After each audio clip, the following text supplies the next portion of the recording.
Yes, good morning all of you. So today we are going to discuss green debt securities in corporate funding chapter number 6. तो आपका जो chapter number 6 है वो already हम लोग का कंप्लीट हो चुका था. उसमें केवल एक पोर्शन था ग्रीन डेट सिक्योरिटीज, वो हम लोग का बाकी था, वो भी हम लोग नक्की करने वाले हैं. और इसके अलावा जो मैंने आपको मनी मार्केट कैपिटल मार्केट में पढ़ाया था वही नोट्स आपको पढ़ लेने हैं. ठीक है, तो अभी इस चैप्टर में हम लोग का एक टॉपिक बाकी है, green debt securities. Kindly take out in your institute का mat. Green debt securities chapter number 6 के अंदर आपको मिलेगा लेसन 6 ग्रीन डेट सिक्योरिटीज. ठीक है, मेरे मैट का पेज नंबर, मेरे पास जो इंस्टीट्यूट का किताब है उसका पेज नंबर 191 है. हो सकता है आपका 2 4 5 10 20 पन्ना आगे पीछे हो, आप वो टॉपिक ढूंढ लीजिए. Green debt securities. Okay, now what do you mean by this green debt security? होता क्या है इसको? ग्रीन डेट सिक्योरिटीज को ना हम लोग ना ग्रीन बॉन्ड के नाम से भी बोलते हैं. So green debt securities are also called green bonds. Now what are these bonds? These bonds, these debt securities are issued by companies to raise funds which are invested in the projects related to green projects. जो भी हम लोग के पास ये security issue करके जो fund आएगा, company लोग ये फंड कहां पर लगाएगा? ग्रीन प्रोजेक्ट्स में लगाएगा. ग्रीन प्रोजेक्ट्स अब क्या क्या होता है? जो भी एनवायरमेंट को सस्टेन करने में मदद करे, एनवायरमेंट फ्रेंडली प्रोजेक्ट्स हो, वेस्ट मैनेजमेंट प्रोजेक्ट्स हो, वाटर मैनेजमेंट प्रोजेक्ट्स हो, जो लैंड को फर्टाइल बनाए, ऐसे कुछ प्रोजेक्ट्स हो. सो वापस से मेरे साथ साथ बोलो तो क्या क्या होगा बताओ तो. ग्रीन डेट सिक्योरिटीज का और एक नाम बताओ क्या है? Green bonds issued by companies to raise funds. And what will this funds be used for? In green projects. I repeat, green debt securities are also called green bonds. These are issued by the companies to raise funds for investing in green projects. अब ये green projects क्या होता है? Waste management project हो गया, environment sustainability project हो गया, water management projects हो गया, लैंड यूज हो गया to make the land more fertile. All these are called green projects.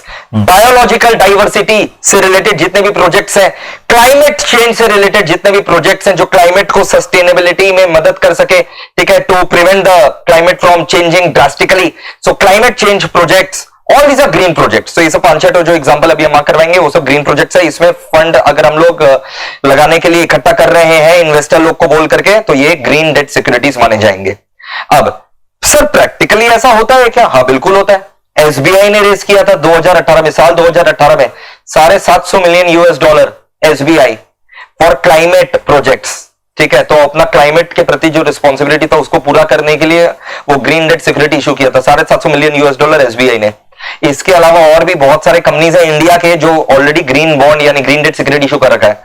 जैसे एक हो गया आपका IRFC, Indian railway finance corporation. नाम सुना होगा ना आईआरएफसी का, टैक्स फ्री बॉन्ड वगैरह भी इशू कर रखा है. तो इंडियन रेलवे फाइनेंस कॉर्पोरेशन. एक हो गया आपका Indian renewable energy development agency, IREDA, Indian renewable energy development agency. तो ये सब ग्रीन बॉन्ड्स हो गया. पूरा कंसेप्ट समझ में आ गया मेरे बच्चों को? अब यहां पर जो है आप ग्रीन डेट सिक्योरिटीज के ऑब्लिक देकर के ग्रीन बॉन्ड्स लिख दीजिए. ग्रीन बॉन्ड्स लिख दिए ना? लिखना चालू करिए मेरे साथ साथ. Green bonds issued by companies to finance their green projects. To finance their green projects. So green bonds issued by companies to finance their green projects. Examples. If I talk about examples, SBI in 2018 raised $750 million US. Other examples का अगर हम बात करें, Indian railways finance corporation, साथ साथ लिखते जाइए फिर हम मिटा देंगे. इंडियन रेलवेज फाइनेंस कॉर्पोरेशन हो गया. उसके बाद आप लिखेंगे इंडियन रिन्यूएबल एनर्जी.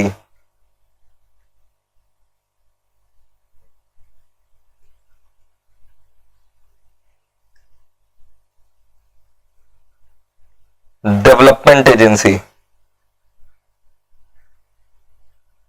एक था IRFC, एक था IREDA, लिख लिए। ये खाली इंडिया का ग्रीन बॉन्ड्स नहीं होता है, ग्रीन बॉन्ड एक ग्लोबल कंसेप्ट है, बिकॉज सभी को ग्लोबल वार्मिंग का चिंता है, सभी को क्लाइमेट चेंज का चिंता है, सभी को ग्रीन प्रोजेक्ट्स में जो है अब इन्वेस्टमेंट करना पड़ता है इन्वेस्टरों के प्रेशर के कारण। तो ये ग्लोबल कंसेप्ट है, मतलब ये ग्लोबल कंपनीज भी ग्रीन बॉन्ड्स इशू करते हैं और इसमें बिल्कुल फॉरेन इन्वेस्टर्स भी पैसा लगा सकते हैं। ठीक है, इंडिया ये काम कर रहा है, इस बात को और प्रचलित करने के लिए इंडिया ने ज्वाइन कर लिया था, इंडिया ज्वाइंड एक इंटरनेशनल प्लेटफॉर्म होता है ग्रीन डेट सिक्योरिटी का, उसको इंडिया ने जो है वो ज्वाइन कर लिया था 2019 में, बिल्कुल सही, 2019 के अंदर इंडिया ने ज्वाइन कर लिया था। इसका नाम था international platform for sustainable finance, मतलब ऐसा फाइनेंस जो सस्टेनेबल डेवलपमेंट में लगाया जाएगा, मतलब ग्रीन प्रोजेक्ट्स। इन अक्टूबर 2019 में ज्वाइन किया था।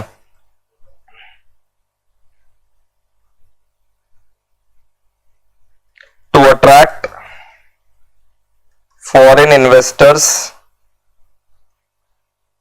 To subscribe green bonds issued by Indian companies।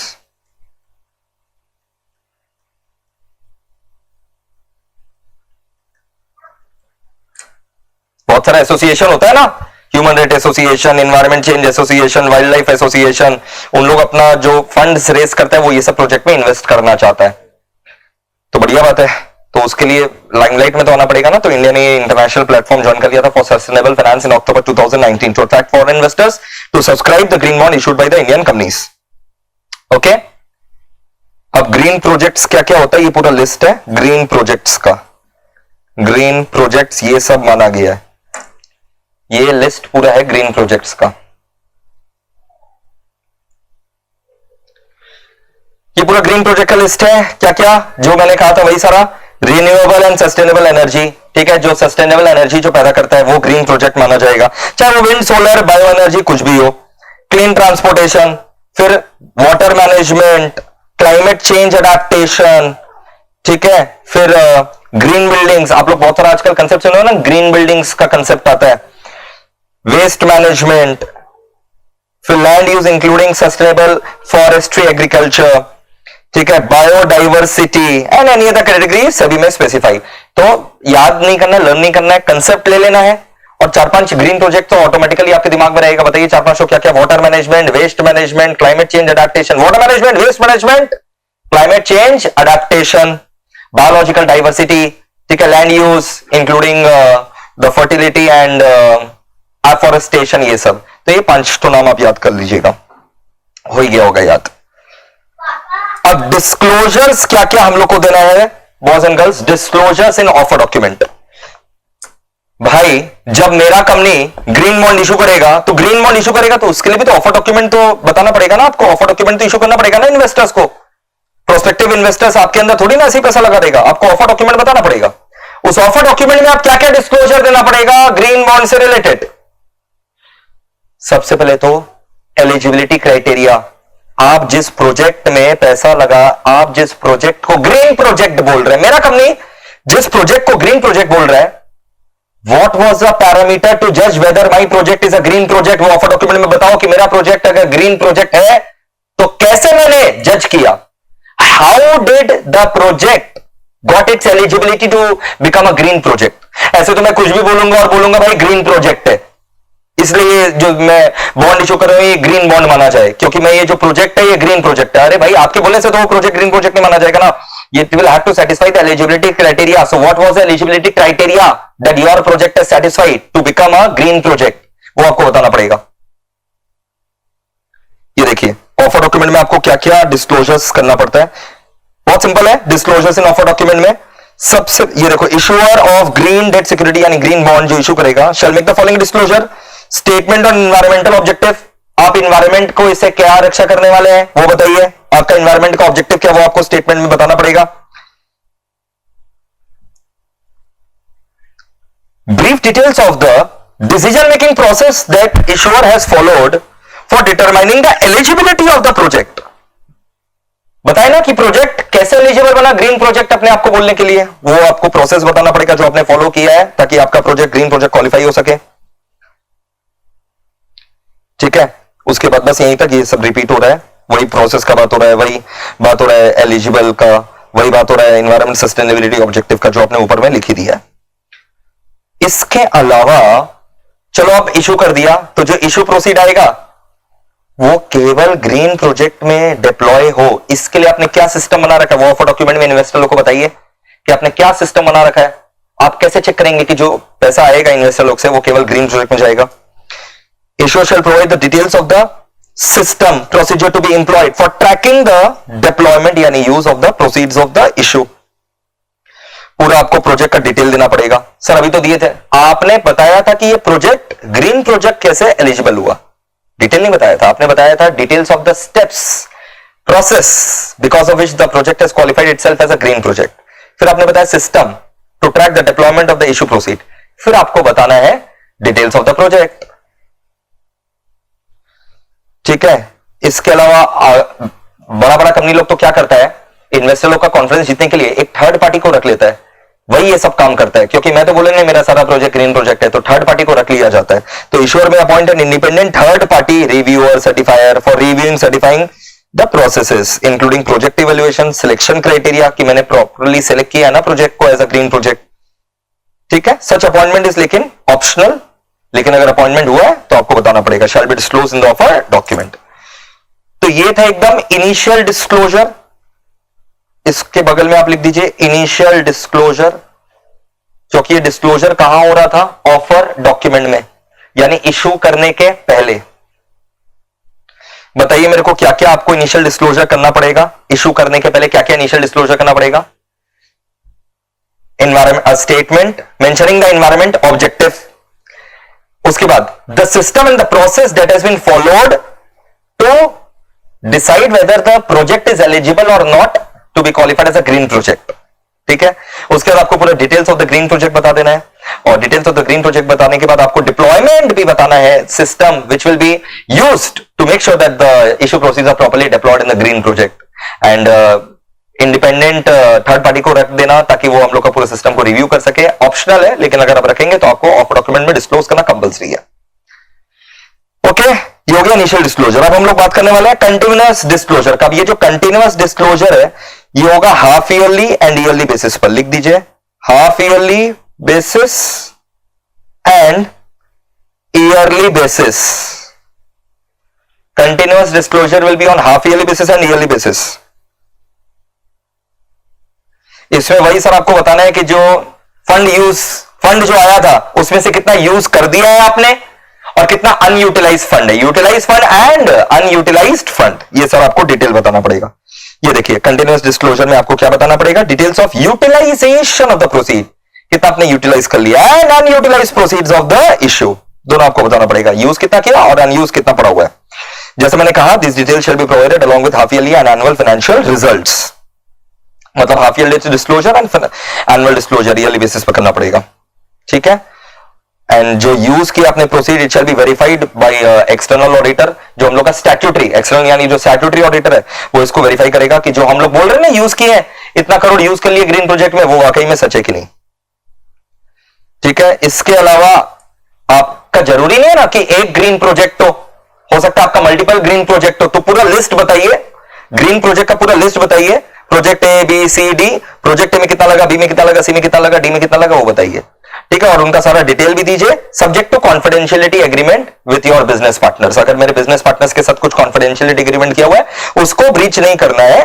Disclosures उतना ही देना है जिससे कॉन्फिडेंशियलिटी मेंटेन रहे. अदर एडिशनल डिस्क्लोजर्स में देखिए जो एनुअल रिपोर्ट के साथ आपको देना है, ये एनुअल डिस्क्लोजर होगा. List of the projects to which the proceeds of green debt securities have been allocated. Project A में कितना लगा, प्रोजेक्ट बी में, सी में, डी में कितना लगा, वो आपको बताना पड़ेगा. Including a brief description of such projects and amount disbursed. Clear है एकदम. Subject to confidentiality agreement. Subject to confidentiality agreement with third parties. Okay अच्छा, आपने क्या बोला था, आप ग्रीन प्रोजेक्ट में ये फंड लगा रहे हैं, तो इसका मतलब तो यही हुआ ना, प्रॉपर वेस्ट मैनेजमेंट हुआ होगा। अगर क्लाइमेट के लिए लगाया था तो क्लाइमेट चेंज कंट्रोल हुआ होगा, बेटर एडाप्टेशन हुआ होगा। फॉरेस्ट वगैरह में लगाया होगा तो अफॉरेस्टेशन, मतलब नए पेड़ पौधे उगाए हुए होंगे। डिफॉरेस्टेशन तो सुना है ना, ट्रीज काटना, अफॉरेस्टेशन उसका उल्टा। तो आपने जो ग्रीन प्रोजेक्ट में लगाया उससे क्या आपने हासिल किया, आपको बताना पड़ेगा। आपका ये प्रोजेक्ट कितना अच्छा परफॉर्म किया, qualitatively and quantitatively both qualitative disclosure and quantitative performance आपको बताना पड़ेगा। क्वांटिटेटिव परफॉर्मेंस कैसे आप बताएंगे? क्वांटिटेटिव परफॉर्मेंस आपको बताना पड़ेगा कि भाई इससे मेरा ग्रोथ, मेरा कंपनी का ग्रोथ वगैरह क्या हुआ। अब 99% केसेस में अगर हम क्लाइमेट चेंज वगैरह में पैसा लगा रहे हैं तो उससे मेरा directly quantitative result positive attribute नहीं रहेगा। तो आप मत बताइए। क्वांटिटेटिव अगर आप एस्पेक्ट नहीं जज कर सक रहे हो तो मत बताओ, ठीक है। क्वालिटेटिव बता दो कि CO2 का मात्रा मेरे कारण इतना बड़ा, इतने 1 लाख पेड़ नए लगा गए, ये सब क्वालिटेटिव हो गया। क्वांटिटेटिव, मेरे टर्नओवर में क्या फायदा हुआ, मेरे प्रॉफिट में क्या फायदा हुआ, अगर आप जज कर सक रहे हो तो बताओ, नहीं जज कर सक रहे हो तो मत बताओ। सर 99% में तो नहीं बता सकेंगे, हाँ बिल्कुल नहीं बता सकेंगे। सर 1% कौन सा केस में बता सकेंगे? वेस्ट मैनेजमेंट हो गया। अब जैसे अगर मेरे फैक्ट्री में सॉलिड वेस्ट मैनेजमेंट, ठीक है, लिक्विड वेस्ट मैनेजमेंट प्रॉपर होगा तो इससे मेरे को भी तो फायदा होगा, हाँ क्वांटिटेटिवली भी होगा। इन टर्म्स ऑफ मेरा प्रोडक्शन यूनिट्स बढ़ेगा, जिसके कारण मेरा प्रोडक्शन और टर्नओवर बढ़ेगा। तो वो सब आपको बता देना है। तो क्वालिटेटिव परफॉर्मेंस भी बताना है एंड वेयर फिजिबल, देखो इन लोग बोल ही दिया, जहां पॉसिबल है वहां क्वांटिटेटिव परफॉर्मेंस भी बता देना है of the environmental impact of the projects.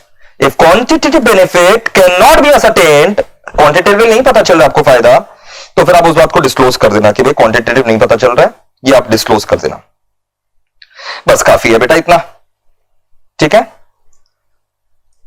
Final obligation of the issuer जो रहता है वो क्या रहता है?